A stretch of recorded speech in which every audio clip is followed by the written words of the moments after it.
Անմեղ ես, որ դու ուզում ես քար գցել, անմեղ ես, ամբողջ կյանքդ պղծության մեջ ես անցկացրել, մինչև հիմա պղծության մեջ ես, ապօրինի կենակցում ես և ապօրինի կենակցիդել ներկայացնում ես աշխարհին իբրև առաջին տիկին, երբ որ առաջին տիկինը ըստ արարողակարգի նախագահի տիկինն է, քո տիկինը չի էլ կարող լինել առաջին տիկին։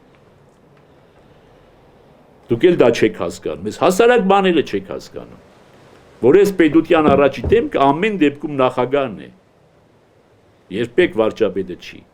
ինքը ուզուրպացրել է նախագահի բոլոր լիազորություններն էլ, արարողակարգային իրավունքներն էլ, այո նախագահը միայն արարողակարգային իրավունք ունի, բայց դա էլ յուրացրել, անբարոյականություն չի դա, անբարոյականություն չի առաջին տիկին չլինելով ներկայանալ ամբողջ աշխարհին առաջին տիկին, անբարոյական, դու եկել ես ու մեզ բարոյականություն սովորացնում։